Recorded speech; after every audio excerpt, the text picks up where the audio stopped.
Hello, I'm Andy Oppenheimer, and today I'm going to be showing you how to use the wood lathe.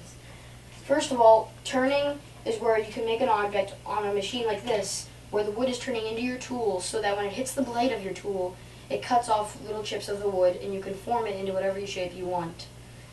Such as some things you can make on a lathe are, for example, baseball bats. If you have a lathe that has an extension, which you can screw into here, it goes out to make it longer. Or, for example, a bowl, where you dig in and you cut out the center so you can make the bowl part. The first aspect of turning is safety first. Always have goggles, because when you are turning, your tool is cutting off the chips and they are flying at you. So if they hit you in the eye, you can go blind or severely injure your eye. Also, another aspect of safety is breathing. In a tight space like this right here, where I am right now, it is good to have a breathing mask to filter the air because you don't have a lot of oxygen in here. So the wood chips can cause suffocation.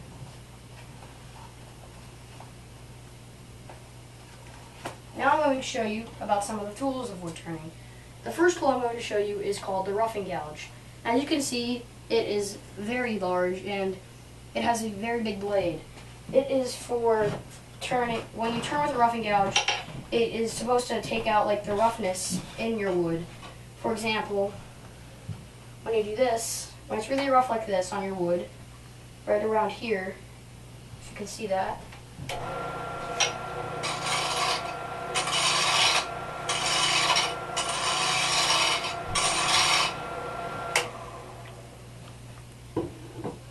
almost all of that roughness right here has gone away now. So that's what you use a roughing gouge for. This gouge is called a bowl gouge, and you use it when you're digging out the center of a bowl so that you can put something in it, for example. And also, you will get this knob right here sometimes, because there's a stalk right here that's connected to this that you cut off. And if you want that knob or not, you can either take it off just by having it on there and turn and just go like, and just dig it up. Or another tool you could use is the shaper, where you just go like that.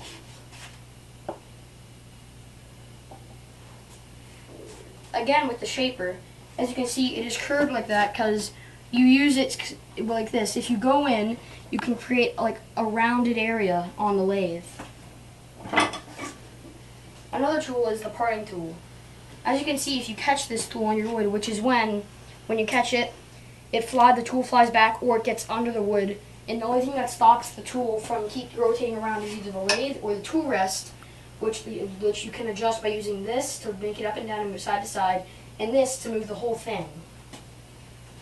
As you can see, that is what happens when you catch it, that little ridge right there. And it is used for cutting wood in half. The last one I'm going to show you today is called the spindle gouge. This gouge is very good for making candles or baseball bats because it has a sharper point, so you can go in like that on its side, or you can cut on the side of on the blade, or straight in or on that side.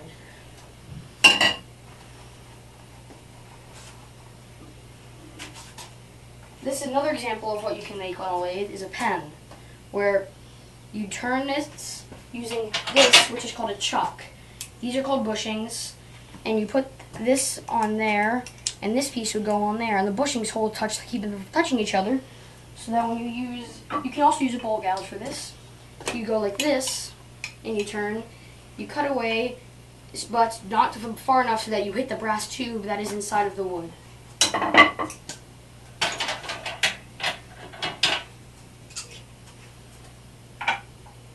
This chuck is called a dovetail chuck. This is the kind of chuck that you use for making bowls, such as this. Because this is called the dovetail, but this dovetail has been carved down. But before it is carved down and these are tightened, it fits right in there, and that is what allows you to carve out the bowl and shape the outside of the bowl. And also, as you can see on the dovetail chuck, they are numbered 1, 2, 3, and 4, and you have to put them in the correct slots, or else there's a possibility that they will become uneven and your bowl will start like going like that while it is turning. Now also, to mark your wood to find centers so that it is you're turning perfectly like this, and like it's not like that or like that. That is a very big exaggeration though. You take this triangle, then you take your pencil or pen, and you just draw a line. And then if you want to make it easier, you can take your pencil or pen's point and just dig a little hole in the center of it so that you do that on both sides now.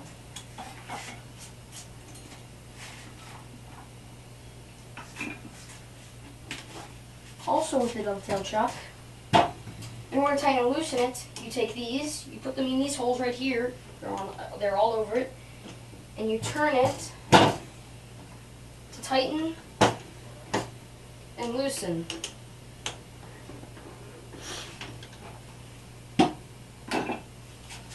The last chuck I'm going to show you today is called a screw chuck. It goes in there like this, and this chuck is used for if you want to make a little box that has a really small screw on the top where you can close it off.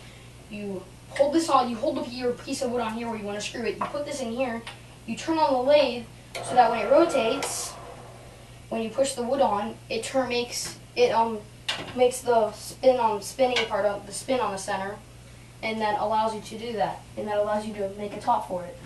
And this is another kind of screw chuck that just goes inside the dovetail like that. Of course, though, you would tighten it so that it stays in there.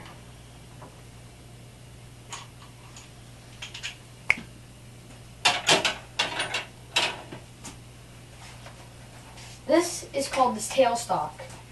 To make this wheel rotate,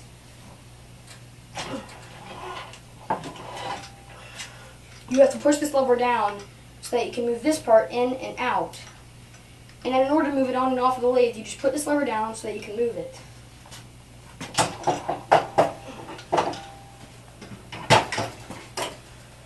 This is called the tool rest, as I talked about earlier. As I said earlier though, this lever allows you to move it up and down and side to side, and this lever allows you to move it on and off of the lathe. And lastly, the last part of the lathe I'm going to show you today is this end.